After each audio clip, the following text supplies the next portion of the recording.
Hi friends, welcome back to my channel சமையல் செய். இன்றைக்கி நம்ம சமையலில் புதுமையான முறையில் வெஜிடபிள்லாம் சேர்த்து புளி சாதம் எப்படி செய்யுதுன்னு பார்க்கலாம் வாங்க. ஒரு சின்ன பர்த்தன் வச்சுக்கலாம்.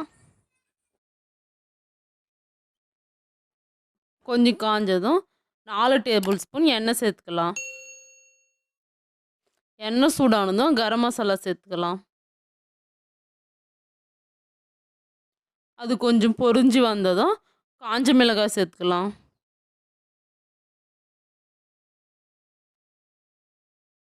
இது கொஞ்சம் கலர் மாதிரி வர வரைக்கும் மிக்ஸ் பண்ணிக்கலாம்.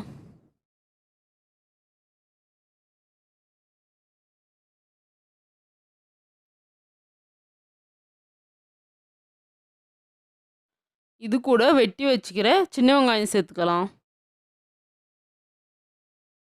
150 கிராம் சின்ன வெங்காயம்.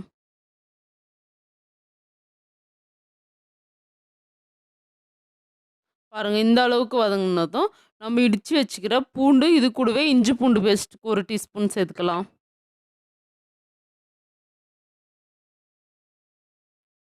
சேர்த்துட்டு நல்லா பச்சை வாசனை போகிற வரைக்கும் மிக்ஸ் பண்ணி வேக வச்சுக்கலாம்.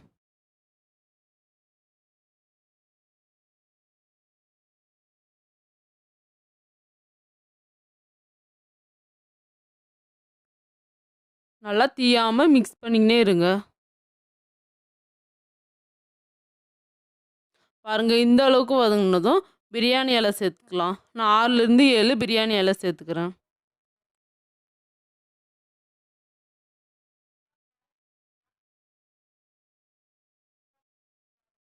இது கூடயே ஃப்ரெஷ்ஷான கருவேப்பிலை இலை சேர்த்துக்கலாம். நல்லா வாசனையாக இருக்கும் கருவேப்பிலை இலை சேர்த்துக்கும் போது. சேர்த்துட்டு நல்லா மிக்ஸ் பண்ணிக்கலாம்.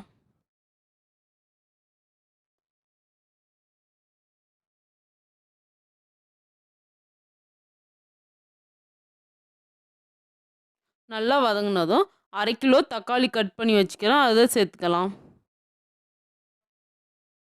நல்லா பழுத்து தக்காளியாக எடுத்து சேர்த்துக்கோங்க.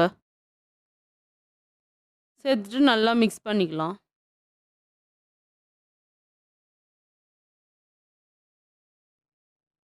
இது கூட கல்லுப்பு 2 டீஸ்பூன் சேர்த்துக்கலாம்.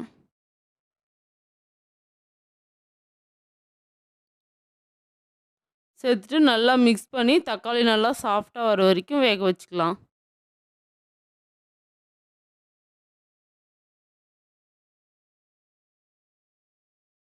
நல்லா மூடி போட்டு வேக வச்சு எடுத்துக்கலாம். தக்காளி நல்லா மசிஞ்சு வந்தால் தான் நம்ம புளி சாதத்துக்கு ரொம்ப டேஸ்ட்டாக இருக்கும். பாருங்கள், இந்த அளவுக்கு வதங்கினதும் 1 கப் பீன்ஸ் கட் பண்ணி வச்சுக்கிறேன், அதை சேர்த்துக்கலாம். 1 கப் உருளைக்கிழங்கு சேர்த்துக்கலாம். 1 கப் பீட்ரூட் சேர்த்துக்கலாம். 1 கப் கேரட் சேர்த்துக்கலாம்.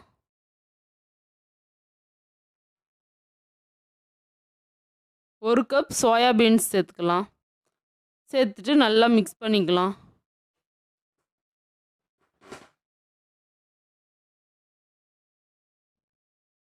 மிக்ஸ் பண்ணி நல்லா வேக வச்சு எடுத்துக்கலாம். காய்கள்லாம் சேர்த்து சாப்பிடும்போது ரொம்ப டேஸ்ட்டாக இருக்கும். இது கூட கொஞ்சம் கொத்தமல்லி இலை சேர்த்துக்கலாம். இது கூடவே புதினா இலை கொஞ்சம் சேர்த்துக்கலாம்.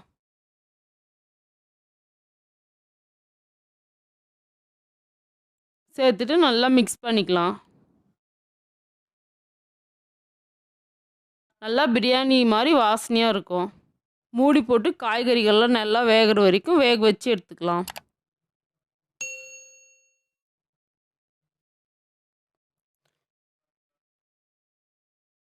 இது கூட 1/2 டீஸ்பூன் மஞ்சள் பொடி சேர்த்துக்கலாம்.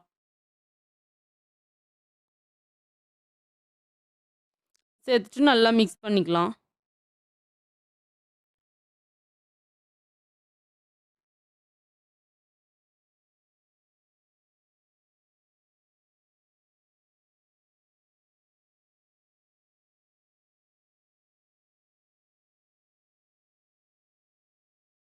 இது கூட கரைச்சி வச்சுக்கிற புளி சேர்த்துக்கலாம். ஒரு எலுமிச்சை பழம் சைஸ் புளி எடுத்து தண்ணியில் 1/2 மணி நேரம் ஊற வச்சு கரைச்சி வச்சுக்கிறேன், அதை சேர்த்துக்கிறேன். சேர்த்துட்டு நல்லா மிக்ஸ் பண்ணிக்கலாம். நெய் 1 டீஸ்பூன் சேர்த்துக்கலாம். இப்போ அரிசிக்கு தேவையான அளவு தண்ணி சேர்த்துக்கலாம். 1 கப் ரைஸுக்கு 2 கப் தண்ணி சேர்த்துக்கலாம். நான் 1½ கப் அரிசி எடுத்துக்கிறேன். அதுக்கு 3 கப் தண்ணி சேர்த்துக்கிறேன். சேர்த்துட்டு நல்லா மிக்ஸ் பண்ணிக்கலாம். மிக்ஸ் பண்ணிவிட்டு இந்த ஸ்டேஜில் டேஸ்ட் பார்த்துக்கோங்க. உங்களுக்கு உப்பு தேவைப்பட்டால் சேர்த்துக்கலாம். கொஞ்சம் காரம் வேணுனாலும் சேர்த்துக்கலாம். கரம் மசாலா 2 ஸ்பூன் சேர்த்துக்கலாம். சேர்த்துட்டு நல்லா மிக்ஸ் பண்ணிக்கலாம்.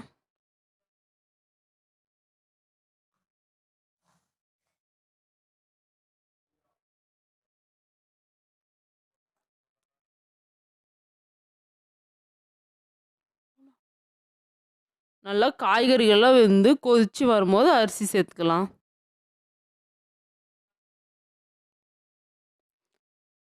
பாருங்கள் நல்லா கொதிக்குது. இது கூட நம்ம கழுவி எடுத்து வச்சுக்கிற அரிசி சேர்த்துக்கலாம்.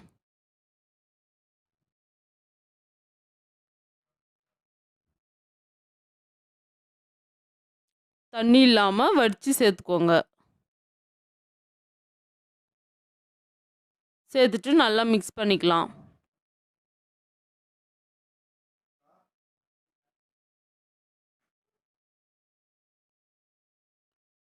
கம்மியான தீ வச்சு வேக வச்சுக்கோங்க, இல்லைனா அடி பிடிச்சிரும்.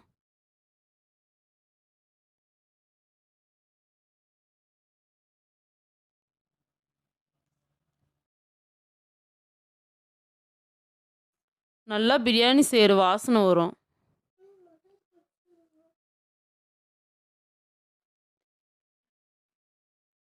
நல்லா மிக்ஸ் பண்ணிக்கலாம்.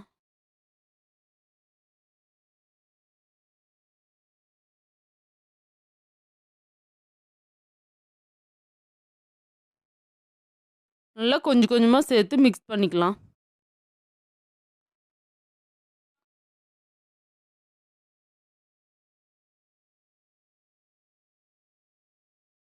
அவ்வளோதான், 10 நிமிஷம் கழித்து எடுத்துடலாம். பாருங்கள், சூப்பரான டேஸ்ட்டான புளி சாதம் ரெடி ஆயிடுச்சு. நீங்களும் வீட்டில் ட்ரை பண்ணி பாருங்கள். இது கூட மாங்காய் ஊறுகாய் வச்சு சாப்பிடும்போது செம்ம டேஸ்ட்டாக இருக்கும். புளி சாதம் ரெசிபி பிடிச்சிருந்தா லைக் பண்ணுங்கள், ஷேர் பண்ணுங்கள், கமெண்ட் பண்ணுங்கள், மறக்காமல் சப்ஸ்கிரைப் பண்ணுங்கள், பெல் பட்டனை கிளிக் பண்ணுங்கள். அடுத்த வீடியோவில் பார்க்கலாம். அது வரைக்கும் பாய்.